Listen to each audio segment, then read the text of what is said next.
I'm pretty sure they just threw random letters on here.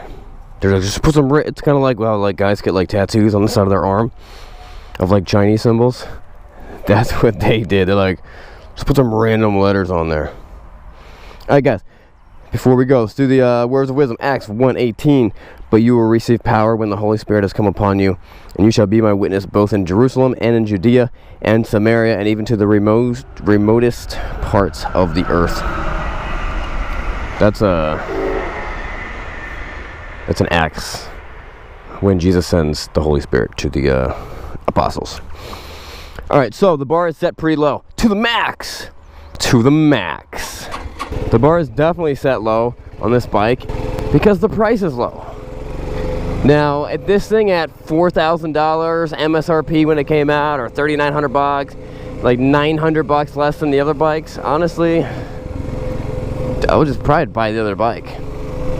Now that's new, and I don't recommend people buying new. But there's some usual situations to buy new. But when you're buying in the used market, everything changes. All the rules and things that you had before, and used, this is a basically new bike. It says like new old stock, but we're selling it used because it now has 8 miles on it, and now a used dealership own it. But it's $2,000. Now before, some guy, I mentioned the price about another bike on some other video. Some guy's like, the bike's not $2,000, the bike's not $5,000, it's $8,900. I'm like, no, it's my price. This is what I'm selling it for. I don't care what anyone else is selling it for. And why should you? It's a used bike. MSRP is irrelevant. So, for $2,000, look at what else look at what other motorcycles you can buy for $2,000. And I've done this before, and it's junk. It's just straight up junk.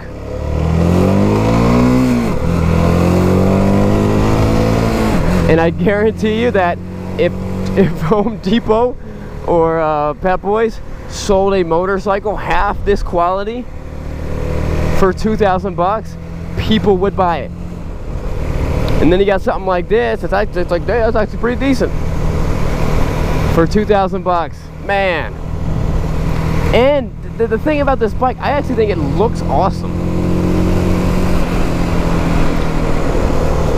I think that we're still trying to figure out how well it rides, but I think the styling they knocked it out of the park.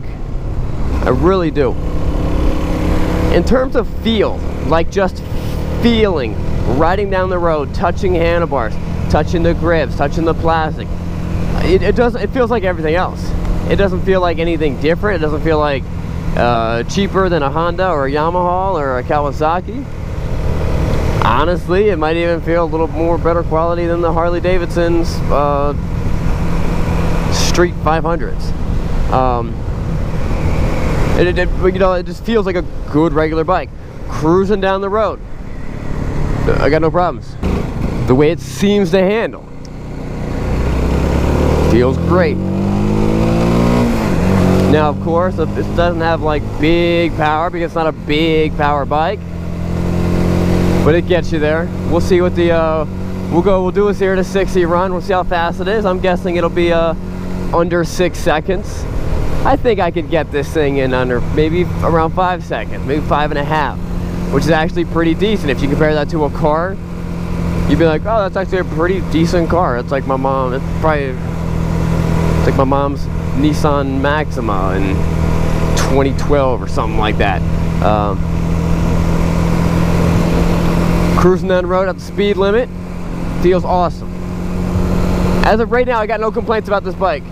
As of right now, I've concluded this bike does not suck, and that I think it's worth $2,000 all day long. And now it's not like a Chinese bike, and I'm not trying to bash the Chinese people, but it's the same issue that people say that they have with the Indians. They're like, well, there's so many Harley dealerships around. And the same guy that's saying that doesn't go anywhere or ride his bike anywhere. So he's never more than 20 minutes away from his own dealership. So I don't know what his problem is. But it is nice to know that there is some type of infrastructure to fix your bike and get parts when they break. Because, hey, let's be honest. The American bikes still break. The Japanese bikes still break. Let's assume the South Koreans have not figured out a way to make a motorcycle that doesn't break. It is very slim, you know, like the same thing you would see with the other 300s and 250s. And I think I said this in the earlier part of the video, but this is a single, and for a single, it's pretty darn smooth. Now, when you look up, I tell you what, there's not that much information about Hyosung on the internet. You look up KR, it looks like for a while KR was what they were calling the company that was making the motorcycles. A little confusing. Not sure why they call it the GD250R when GD250R is nowhere to be seen on the bike. It's alright, they're still learning. They're still learning. They can build a functioning motorcycle, they just can't figure out the sticker part. Alright, so let's run a 0 to 60. I think I can get this thing. I'm gonna get this thing in 5 seconds. That's my goal. I'm gonna do it. In one try.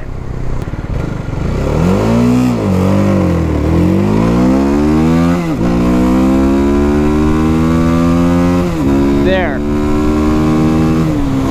I like to think that was pretty good. Now, a concern of mine is this thing gonna be real buzzy on the highway? And the issue with buzzy is you start feeling vibrations coming through your handlebars, in your arms, in your wrists, in your elbows, through your shoulders, and it stops your heart. No, just kind of makes your hands kind of feel a little bit numb.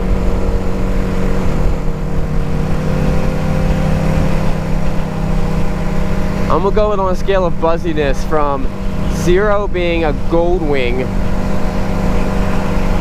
to 10 being a like enduro, like a 650 thumper or like a 400 thumper or something like that.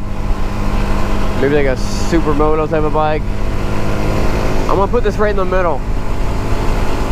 I've definitely had significantly worse, but got a little bit of buzz. I'm also going the speed limit. Now I'm gonna put it a little lower. I'm gonna put it at like a 5. It's pretty decent. I got no problem keeping up with traffic. I'm in 6th gear at 6,000 RPM. The red line's around 10. And then let's see what happens when I floor it. It's got no problem accelerating and keep on going. And that's top gear. That's top gear. Guys, I'm gonna be honest with you. I genuinely thought this bike was gonna suck and just feel like cheap, just junk. You know what I mean? Like something you bought like from like Kmart, and that like pieces were gonna fly off while I'm driving, and when I threw a leg over it, half the body would fall off. That's absolutely not the case. And I think for a beginner, for a new rider, this would be an awesome bike because you ride it for a couple seasons. If it still runs, still looks good, you sell it for, I don't know, 1,500 bucks. A running bike is worth 1,500 bucks. You could almost pay 1,500 bucks for a 1970 scooter or moped with a title. You know what I mean? So don't tell me a running, good-looking bike is not worth that much money.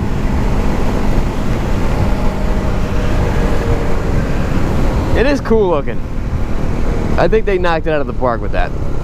I think an American company, check this out. I think an American company needs to make a really cool looking set of motorcycles.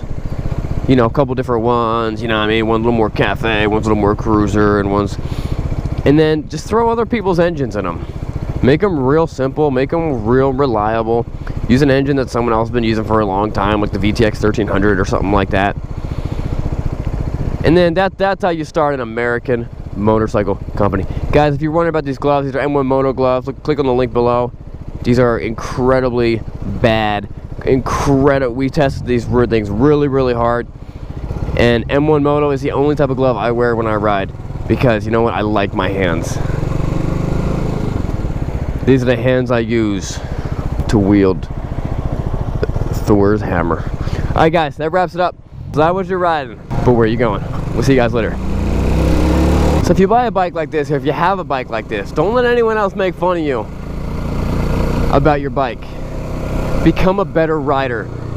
Bikes like this make better riders. It really does. Super fast bikes don't make you better riders. It just makes you potentially faster, but not necessarily a better rider.